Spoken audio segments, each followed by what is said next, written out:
खूबसूरत आंटी की अनकही कहानी। कुछ रिश्ते होते हैं जो ना कभी शुरू होते हैं ना कभी ख़त्म। वो बस किसी बारिश की बूंद की तरह आपके दिल को छू जाते और फिर उम्र भर नहीं सूखते। आज की ये कहानी एक ऐसे ही रिश्ते की है जिसमें ना कोई वादा था ना कोई नाम, बस एक एहसास था जो ज़िंदगी भर साथ रहा। एक लड़का जिसकी ज़िंदगी में आई एक खूबसूरत और समझदार औरत जो उसे सिर्फ समझती नहीं थी बल्कि उसके अंदर का खालीपन भी पढ़ लेती थी। पर क्या हर समझदारी मोहब्बत में बदलनी चाहिए?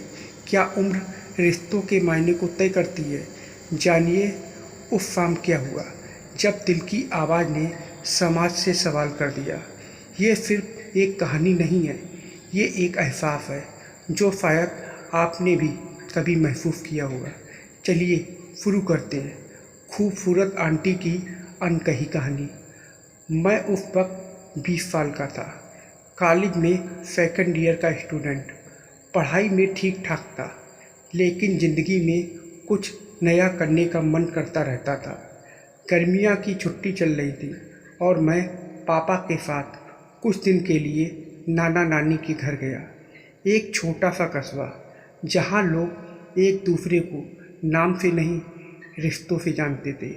वहीं मेरी मुलाकात हुई मीरा आंटी से। उम्र कोई 38-40 के बीच, लेकिन देखने में बिल्कुल किसी फिल्मी हीरोइन जैसी। लंबा कद, हल्की हल्की लहराती जुल्फ़ें और बड़ी बड़ी आँखों में एक अजीब सी उदासी।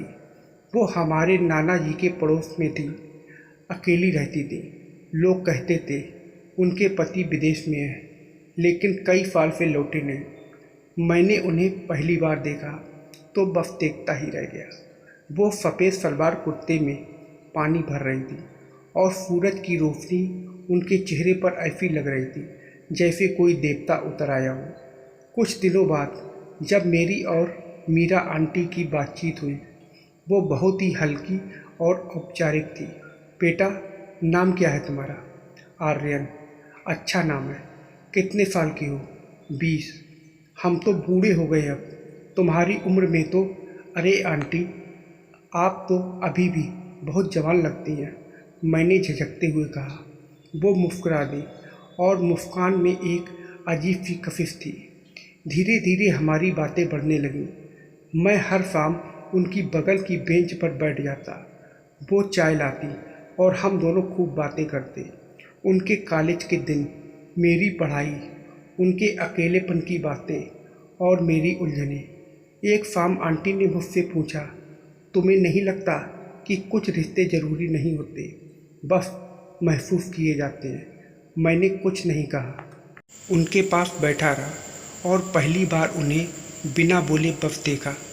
उनका चेहरा चाय की भाप में धुंधला लग रहा था, लेकिन उनकी आंखें बहुत साफ थीं, जैसे कह रही हो कि वो समझ रही हैं मैं क्या सोच रहा हूँ। एक दिन बारिश हो रही थी और मैं भीगता हुआ उनके घर पहुँचा। उन्होंने गेट खोला और बिना कुछ बोले अंदर बुला लिया। कपड़े बदल लो वरना बीमार पड़ जाओगे। लेकिन कपड़े तो मेरे पति के कुछ कपड़े पड़े हैं, वही पहन लो। मैंने कपड़े बदले और बाहर आया तो देखा वो सूखे बालों को तौलिए से पोंछ रहे थे। उनके गीले बाल और हल्का सा भीगा कुर्ता, सब कुछ मुझे अजीब सा महसूस करवा रहा था। तुम्हारी आंखें बहुत कुछ कहती हैं आर्यन, उन्होंने धीरे से कहा, और आपकी आंखों में बहुत कुछ छुपा है, मैंने जवाब दिया। वो मुस्कुराईं, लेकिन इस बार मुस्कान में दर्द था। उन्होंने मेरी तरफ देखा और फिर पास आ गई। मैं जानती हूँ ये सही नहीं है, लेकिन क्या हर सही चीज़ ज़रूरी होती है? नहीं, मैंने कहा, और उसी पल हमें ये एहसास हुआ कि जो हमारे बीच है वो महज दोस्ती नहीं। उस रात हम बहुत देर तक बातें करते रहे। चाय से शुरू हुई बातचीत आंखों की भाषा में बदल गई। कमरे की रोशनी धीमी थी और दिल की धड़कनें तेज। मीरा आंटी ने मेरे हाथ में हाथ लिया और कहा, आर्यन, मुझे फिर से जीना है। तुमसे बात करके ऐसा लगता है जैसे मैं फिर से जवान हो गई हूँ। मैंने उनके गालों को छुआ और वो कांप उठी। हमारी सांसें आपस में उलझ गईं और उस रात हम दोनों ने एक दूसरे के अकेलेपन को समझा और महसूस किया।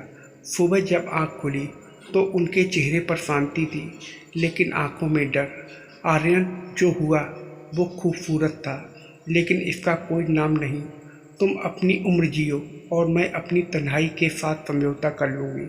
मैं कुछ नहीं कह पाया, बस उनकी हथेली को धीरे से छुआ और चुपचाप बाहर निकल गया। आज 5 साल हो गए हैं। मैं अब नौकरी करता हूँ, शहर में रहता हूँ। मीरा आंटी अब उस कस्बे में नहीं है, किसी रिश्तेदार के साथ बाहर चली गई। कभी कभी उनकी तस्वीर आंखों के सामने आ जाती है। वो रात, वो बारिश, वो अधूरा रिश्ता, सब कुछ अब एक मीठा सा दर्द है। मीरा आंटी सिर्फ एक औरत नहीं थी, वो एक एहसास थी जिसने मुझे सिखाया कि प्यार उम्र नहीं देखता और हर रिश्ता नाम का मोहताज नहीं होता। तो दोस्तों, आप लोगों को यह कहानी कैसी लगी कमेंट करके ज़रूर बताइएगा और वीडियो को लाइक और सब्सक्राइब करना मत भूलिएगा। वीडियो को पूरा देखने के लिए आप लोगों का बहुत बहुत धन्यवाद।